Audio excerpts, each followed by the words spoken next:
నమస్తే. ఐబొమ్మ గత వారం 10 రోజుల నుంచి బాగా సర్క్యులర్ అవుతుంది. పైరసీ సినిమాలను చూపిస్తున్నాడు ఐబొమ్మ వెబ్సైట్లో అని చాలా రకాల అలిగేషన్స్ వచ్చినాయి. దర్శక నిర్మాతలు కూడా ఫిర్యాదు చేయడంతో అప్పట్లో ఐబొమ్మ రవి దమ్ముంటే నన్ను పట్టుకోండి అని ఒక సవాల్ కూడా విసిరిండు, మనకందరికీ తెలిసిందే. ఇక ఫ్రాన్స్ నుంచి హైదరాబాద్కి రావడంతో కూకట్పల్లి అరెస్ట్ చేసిండ్రు, కోర్టులో సబ్మిట్ చేసిన, రిమాండ్ కూడా పంపించారు. మళ్ళీ కోర్టు అనుమతితోటి కస్టడీలోకి తీసుకున్నారు. ఇప్పుడు విచారణ చేస్తున్నారు. ఏంది ప్రధానమైన ఆరోపణ? పైరసీ చేస్తున్నాడు సినిమాలను. ఐబొమ్మ, బప్పన్ టీవీ ఈ వెబ్సైట్లతోటి పైరసీ చేసి సినిమాలను ప్రజలకు అందిస్తున్నాడు. ఎవరు సినిమా థియేటర్లకు వస్తలేరు అనేది ప్రధాన వాదన. నిర్మాతలు ఆరోపించేది కూడా గదే. మరి కాదా? వాస్తవంగా కూడా ఐబొమ్మ రవి ఇప్పుడు సామాన్యులకు దేవుడు, ఒక హీరో, అసలు గొప్పగా కీర్తిస్తున్నారు. మరి కాదా అండి? నాకు అర్థం కాదు. ఈ ఐబొమ్మ, బొప్పన్ టీవీల సినిమాలు చాలామంది చూస్తారు. వాళ్ళ ఇండ్లల్లో, వాళ్ళ ఫోన్లలో ఓపెన్ చేసుకొని చూస్తారు. మరి ఎందుకు చూస్తున్నారు?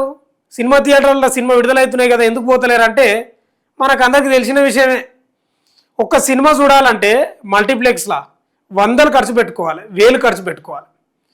వీళ్ళు ఏం చేస్తారు? నిర్మాతలు 100 కోట్లు 1000 కోట్లు పెట్టి సినిమాలు తీసి రెమ్యునేషన్లు 100 కోట్లు ఇచ్చి హీరోలకు అడ్డగోలుగా ప్రజల సొమ్మును దోచేస్తున్నారు.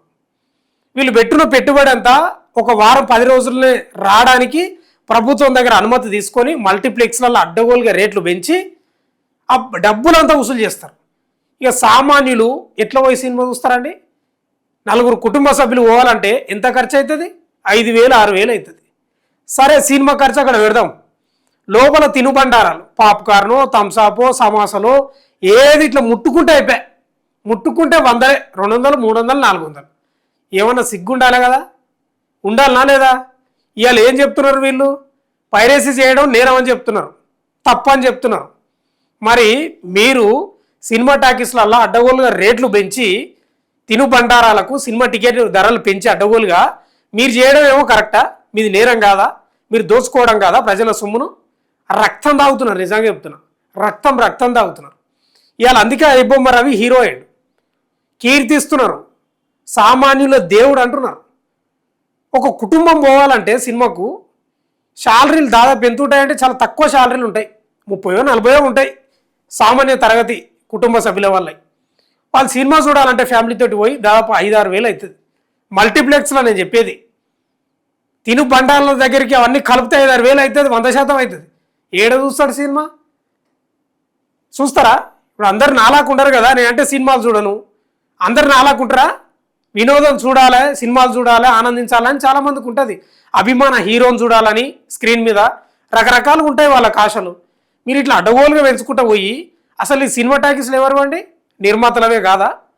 చిన్న సినిమాలు ఇవాళ చిన్న హీరోలు వచ్చి వాళ్ళ యొక్క టాలెంట్ నిరూపించుకుంటుంటే అడ్డుకునేది ఎవరండి? ఈ నిర్మాతలు కదా, సినిమా టాకీస్ ఓనర్లు కదా. వీళ్ళంతా ఒకటే, నిర్మాతలు వీళ్ళే, సినిమా టాకీస్లు వీళ్ళే.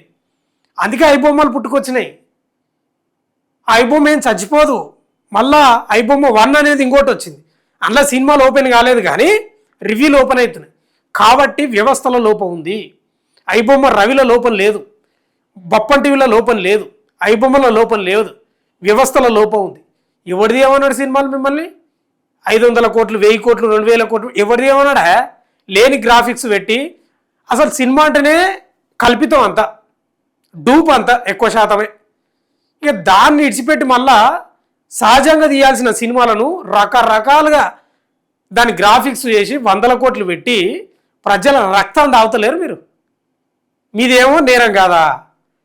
ఐబొమ్మ రవి వేస్తే నేరమా? ఇప్పుడు ప్రజల మద్దతు ఉంది ఐబొమ్మ రవికి. ఇప్పుడు ఏమంటావు? నిర్మాతలు ఏడబెట్టుకుంటారు తలకాయ. మీరు నిర్మాతలు ఏడబెట్టుకుంటారు అంటున్నా తలకాయ. కొంచెమని ఉండాలి కదా. అందుకే అనేది ఇవాళ ప్రజల నుంచి వస్తున్న వాదన, నా నుంచి కాదు. వ్యవస్థలో లోపం ఉంది. ఎవరిది ఏమన్నాడు సినిమాలు మిమ్మల్ని? ఇవ్వని సినిమాలు, ఏం కథ, ఏం స్టోరీలు, ఏం మెసేజ్ ఇస్తున్నారు, ఏం నేర్చుకుంటున్నారు మీ సినిమాలు చూసి? సిగ్గుపడాలి మీరు. ఇప్పటికైనా మీరు గొప్పగా ఫీల్ అవుతున్నారు. మేము ఐబొమ్మ రవిని ఫిర్యాదు చేస్తే సైబర్ క్రైమ్ పోలీసులు పట్టుకున్నారని. ఆయన భార్య కంప్లైంట్ చేస్తే పట్టుకున్నారు. ఆయన వస్తున్నాడని సమాచారం ఇస్తే పోలీసులు పట్టుకున్నారు. ఇదేదో సంకలు గుద్దుకుంటున్నారు ఇవాళ మీరు.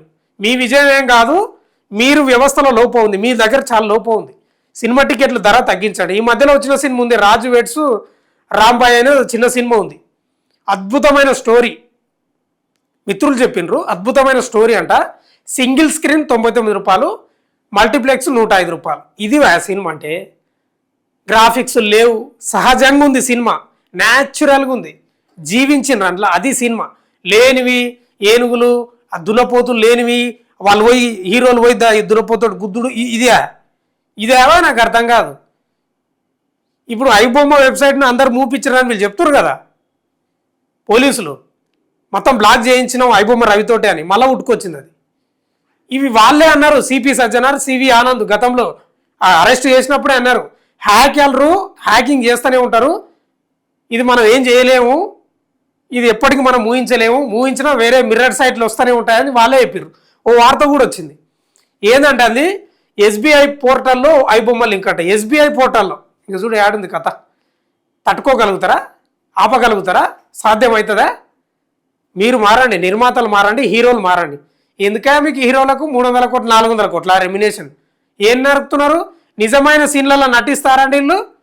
ఇప్పుడు ఆ కార్లలో పైకి ఎగిరే సీన్ ఉంటుంది, ఆ స్టంటర్లను పెట్టుకుంటారు ఆ కార్లలో, వాళ్ళతోటి సీన్ చేపిస్తారు. వీళ్ళు కింద పడే టైంకు వీళ్ళు ఇట్లా కింద పడతారు, ఉత్తగానే ఇట్లా పడి ఇంకా మేమే పడ్డాం. ఏందా మీద నాకు అర్థం కాదు. నిజమైన హీరోలు స్టంటర్లు కదా, వీళ్ళకు 300 400 ఏమనుకుంటున్నారు తమాషనా? సిగ్గుపడండి ఇప్పటికైనా. ఐబొమ్మ రవికి తప్పే, లీగల్ ఏం కాదు, లీగల్గా తప్పే, అది అట్లా చేయడం నేరమే. కానీ ఎందుకు మద్దతు వస్తుంది అది ఆలోచన చేయండి ఫస్ట్ మీరు. ఎస్బీఐ పోర్టల్లో ఐబొమ్మ లింకు, బ్యాంకు టెక్నికల్ టీమును విచారిస్తున్న పోలీసులు. అటుగా ఐబొమ్మ రవి కేసులో 2వ రోజు విచారణ కొనసాగుతుంది. అయితే ఎస్బీఐ టర్మ్ లైఫ్ ఇన్సూరెన్స్ పోర్టల్కు ఐబొమ్మ లింక్ చేసి ఉండడంతో ఎస్బీఐ టెక్నికల్ టీంను సైబర్ క్రైమ్ పోలీసులు విచారణకు పిలిచారట. ఐబొమ్మకు సంబంధించిన బప్పం టీవీలో లింక్ కాపీ చేసి ఎస్బీఐ పోర్టల్లో పేస్ట్ చేస్తూ సినిమాలు చూస్తున్నట్టు గుర్తించారు. ఇందుకు సంబంధించి పలు వీడియోలు కూడా సోషల్ మీడియాలో వైరల్ అవుతున్నాయి. ఈ నేపథ్యంలోనే ఎస్బీఐ టెక్నికల్ టీం నుంచి పోలీసులు వివరాలు సేకరిస్తున్నారట. పోర్టల్ నుంచి ఐబొమ్మ లింక్ తొలగించే అంశంపై టెక్నికల్ సపోర్ట్ను పరిశీలిస్తున్నారు. పైరసీ సినిమాల వెబ్సైట్ను ఎవరు ఊహించని విధంగా ఏకంగా బ్యాంకు వెబ్సైట్కు లింక్ చేయడం అందరినీ ఆశ్చర్యానికి గురి చేస్తుందట. మరి హ్యాకర్లు అంటే గట్టుంటారు. హ్యాకర్లు ఈడ కాదు, విదేశాల్లో ఉన్నారు వాళ్ళు. ఐబొమ్మ రవిని ఒక్కని పట్టుకుంటే అయిపోలే కదా, అసలైన వాళ్ళు విదేశాల్లో ఉన్నారు. రవి పోలీసుల అదుపులో ఉన్న సమయంలోనే ఇలా జరగడంతో ఐబొమ్మను ఎవరు ఆపరేట్ చేస్తున్నారని ప్రశ్నలు లేవలెత్తున్నాయి. ఐబొమ్మ రవి ఒక్కడే కాదు కదా, చాలా మంది చేస్తున్నారు ఆపరేట్. అది సర్వర్లు వేరే వేరే వేరే దేశాలు ఉన్నాయి, ఆ నుంచి ఆపరేట్ చేస్తున్నారు వాళ్ళు. కాబట్టి ఎస్బీఐ పోర్టల్లో తేలిందంట ఐబొమ్మ లింకు వెబ్సైట్. ఇట్లా ఉంచుడు పరిస్థితి.